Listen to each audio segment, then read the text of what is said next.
4 Desember 1970, pilot Bruce Garner membawa serta ayah dan rekan bisnisnya dengan pesawat bermesin tunggal Beechcraft Bonanza.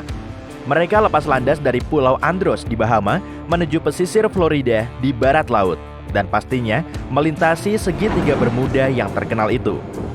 Rute ini sudah sering dilalui Bruce dan jarak tempuh normalnya sekitar 1,5 jam tanpa ada hambatan. Pesawat Bruce lepas landas dan terus meninggi.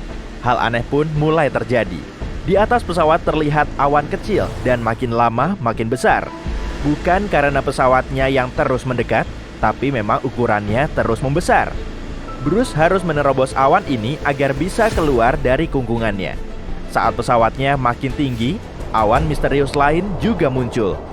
Ukurannya sangat jumbo, sehingga dia juga harus menerobosnya. Saat itu kondisi di luar pesawat sangat gelap, padahal nggak ada awan badai maupun hujan. Situasinya semakin mencekam. Kemudian, brak! Kilatan cahaya putih mulai berpendaran. Bruce melanjutkan penerbangannya.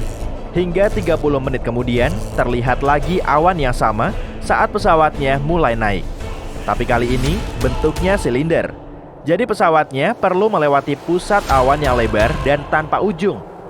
Bruce sudah mulai patah arang saat terjebak di dalam awan. Tapi beberapa saat kemudian terlihat cahaya di ujung terowongan. Seketika itu, dinding terowongan terus menyempit dan menghimpit badan pesawat. Alat navigasi mulai nggak bisa dikendalikan. Jarum kompas bergerak nggak karuan, melawan arah jarum jam. Terowongan itu terus menyempit dan mengecil, melingkupi pesawat seperti pusaran. Perangkat elektronik juga masih nggak berfungsi. Bruce harus segera keluar dari situ. Setelah 20 detik mendebarkan itu, akhirnya dia bisa keluar dari jebakan awan. Menurut keterangan Bruce, 5 detik setelah keluar dari terowongan, tubuhnya serasa sangat ringan. Lalu awan mulai menyingsing dan disusul dengan kabut keabu-abuan. Leganya. Kondisi menegangkan ini telah berakhir. Dia langsung mengambil radio dan menghubungi pusat kendali darat untuk mencari tahu lokasinya. Tapi saat si petugas mengecek layar hijau, wajahnya terkaget-kaget.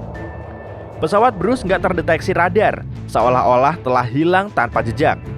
Tapi kemudian si petugas bilang pesawatnya sudah sampai di langit Miami. Bruce pun jadi nggak habis pikir. Mana mungkin? Waktu tempuh normalnya kan selama 90 menit.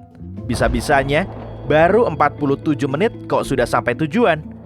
Pesawatnya tentu nggak secara tiba-tiba ngebut dalam kecepatan supersonik dong. Kecepatan jelajah maksimal model pesawat ini nggak akan bisa sampai sengebut itu. Benar-benar nggak mungkin. Petugas itu pasti salah lihat.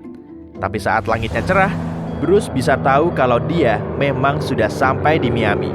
Setelah pesawatnya berhasil mendarat, Bruce langsung mencoba menyingkap misteri ini. Dia mengecek sisa bahan bakar dan jam tangannya. Setelah ngitung-ngitung sebentar, dia malah makin bingung. Bahan bakar pesawatnya masih sisa banyak. Laporan arsip menunjukkan saat itu tercatat ada 84 bintik matahari dan angin surya dahsyat. Peristiwa ini menyebabkan gangguan magnetosfer bumi yang kemudian bisa merusak peralatan dan radar pesawat. Tapi sejauh ini belum ada yang bisa menjelaskan proses penerbangan ini hingga sampai sengebut itu. Mungkin kelak kebenarannya akan terungkap. Dan di zaman now, peristiwa ini masih jadi salah satu misteri segitiga Bermuda.